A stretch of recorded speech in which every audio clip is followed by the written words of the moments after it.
Selam dostlar, men adım Aya. Mening atim Jadira. Bugün biz Elenga'da Japonya'nın simvolu olan Fuji Tao turалы söyleyip duramiz. Japoniya bu dünya yüzü boyunca janat tao sani erkişe köp memleketlerden biri. Bu dünya yüzü boyunca 4. orunda turadi. Birinchi o'rinda Amerika. Amerikada 170'den astam janat tao var. Al ikinci o'rinda Rossiya, Rossiyada 150'den astam. Üçüncü orunda Indonesia, 130'dan astam. Dördüncü orunda ise Japonya, 108'den astam janat taoları var. Bu dünya yüzü janat tao'nun 7%. Sonunda bu janat tao erişi köp astam memleketler var. Ал енді 2015-жылы бұл дүние жүзіндегі 10 ерекше қатерлі жанар тауларды шығарған Жапонияда бұның ішіне 2 кірген болды. Соның 4-ші болып Жапониядағы Асу тауы деген жанар тау.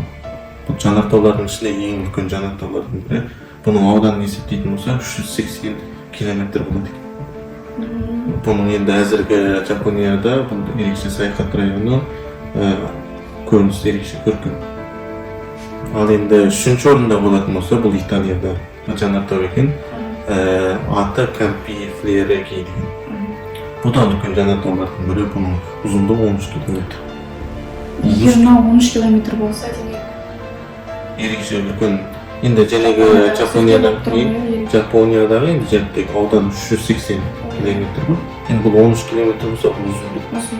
Сондықтан бұл да енді үлкен жанар тау.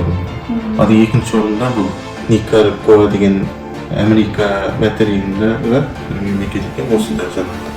Бұл жанар тау теңіз астында жанар тау екен. Бұл да ерекше қауіпті жанар таулардың бірі дейді. Бұның қауіпті болатын себебі бұл теңіз асты жанар тау болғандықтан бұл цунами қалыптастыруы мүмкін да. Бұның ең соңғы рет атылған кезі 2000 жылда болған екен. Егер бұл тағы да атылатын болса, бұның маңайына көптеген қалалықтар, адамдар орналасқан.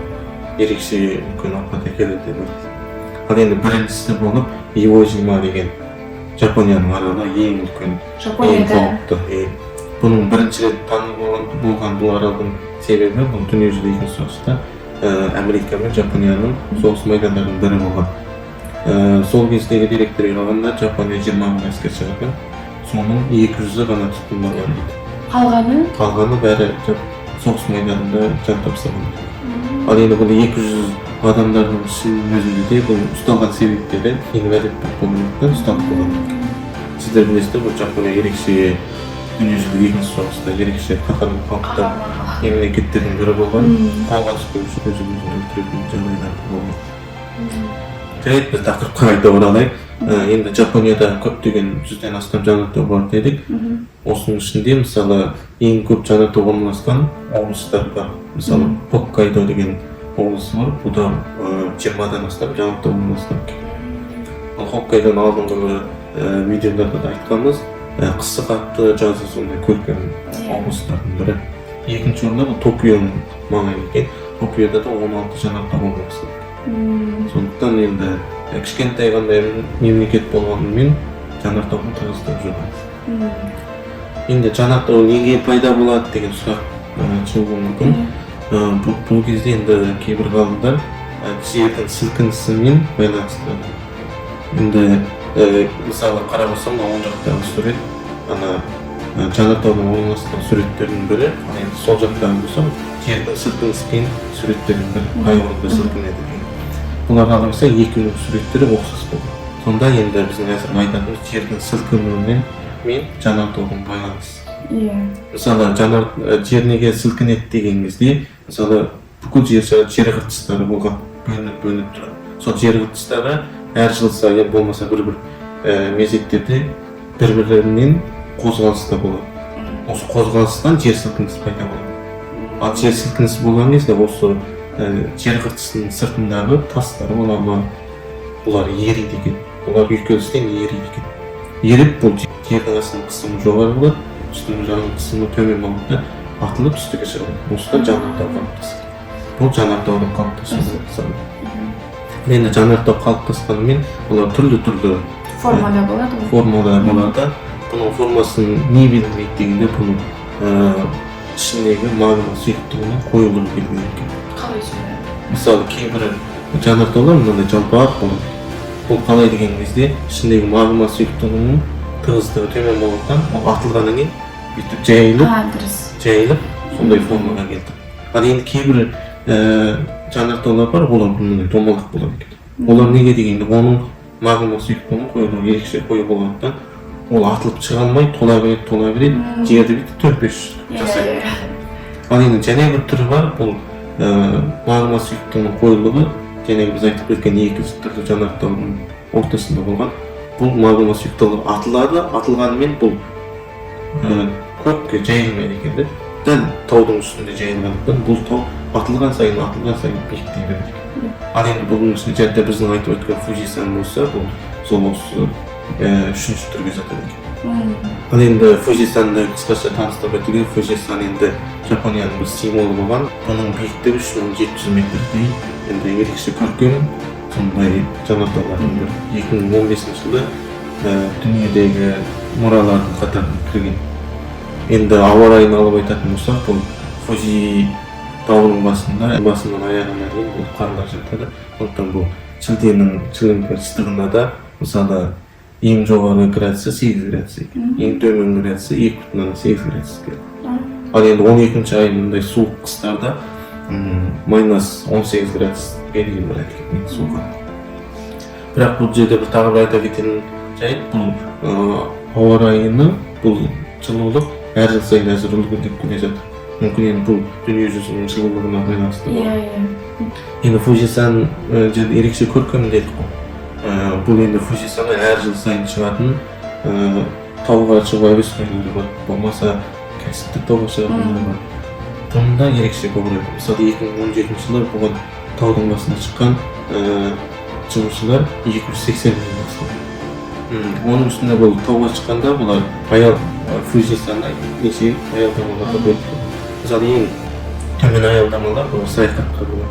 Бұл да енді базарлар бәрі бар. Сувенирлер сатылады деген сияқты. Иә, сол естелік бұйымдар деген мысалы. Фужисанның бұл жерде тек сыртқы пішіні ғана көруге болады, жақын аралықта. Ал енді жоғарғы жақтарынан болсақ, бұл бұлттардың үстінде шығуға болады да. Сондықтан бұл көптеген тауға шығушыларда болады.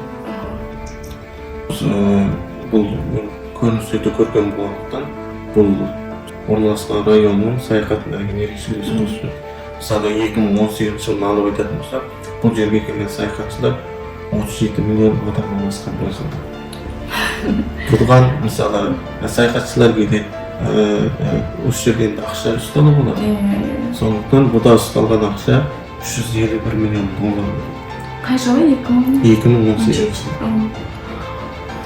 Сондықтан бұл ерекше Жапонияның саяхаты, экономикасы болсын ерекше кісірейді. Бірақ жәтте бұл Фужисанды алып еттік қой, Яманаши деген облыста орналасқан дедік.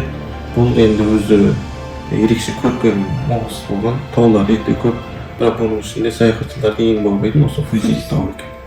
Фужи тауы тең жартысынан астам саяхатшылар өздеріне болып жатқан. Фужисан қалай қалыптасқан? Жәтте біз Фужи жанартаудың пішіндерінің қалыптасында айта кеттік. Фужисан ең үшінші пішін деп алады. Бұл магма сұйықтығы қоюлығы төмен, әр атылған сайын өзінің биіктете береді деп айттық. Сонымен мысалы 700 мың жыл шамамен алдында ең кішкене бір жанартау пайда болған осы. Сол жанартау атылып, ол тағы бір жанартау пайда болды. Мысалы, және екінші жанартау осыдан әзірге біздің жылдан 100 мың жылдың алдында және бір атылған. Ол атылып, әзірге біздің көріп отырған Фужи тауы қалыптасқан. Бірақ 2004 жылы бір зерттеулер болған.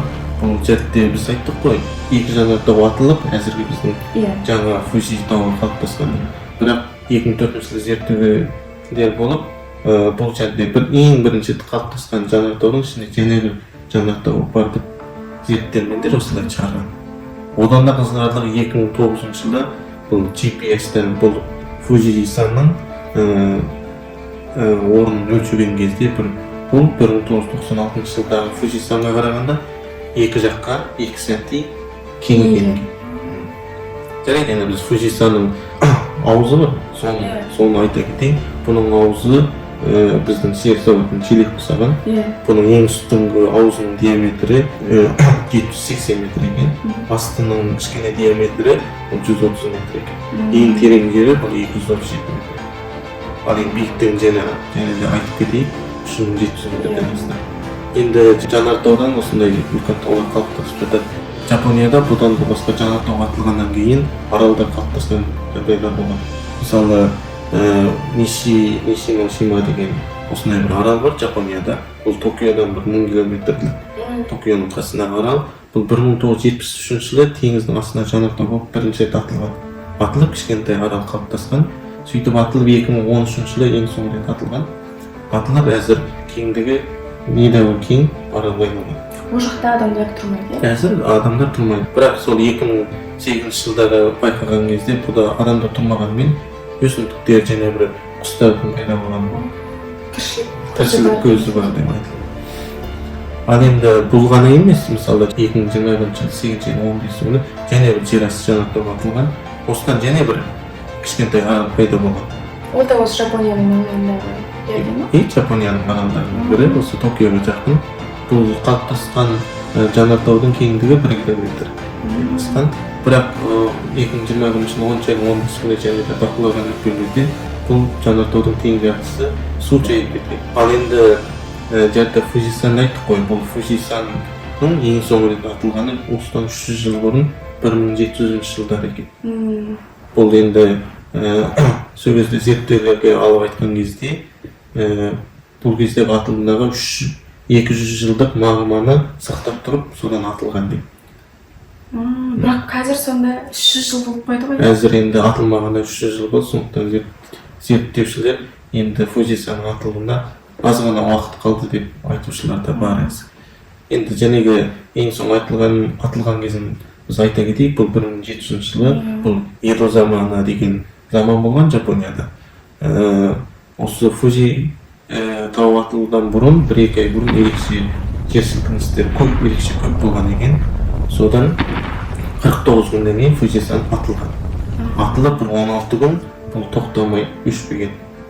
Сондықтан 16 күн өшпегенде сол маңайындағы қалаларға ерекше апат болған. Мысалы чаң тозаң жауған, тастары жауған, чаң тозаңдар өзендердің жолдарын бітеп қалғанда, содан болған тасқын апаттары да болған. Одан енді әзір жаңа таяп қалды дедік қой, мысалы 1700 жылы атылды, әзір 2000 жылдың асы мысалы 300 жылдай болды. Сондықтан енді Жапония халқы әзір осы атылса қандай болады деген секілді зерттеулер жұмсаған. Мысалы одан атылатын болса дейді, егерде бұның чаң тозаңның биіктігі 10.000 метрге дейін атылып шығады екен. 10.000 метрге дейін атылып шығып, бұл әрине жел болады.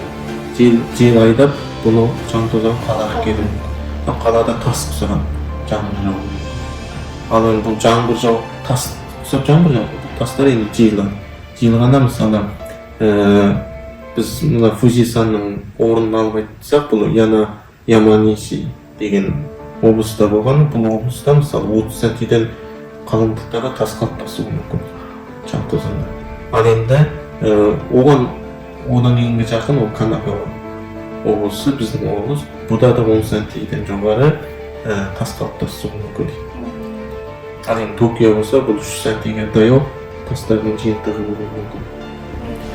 Бұл енді 300 жылдың алдындағы мен әзіргі салыстыруға келмейді. 300 жылдың заман мұндай дамымаған, қалалар мұндай кеңмеген, әзір енді Фужи тауының айналасында көптеген тұрғындар бар, қалалар бар деген. Саяхат орны деген бар.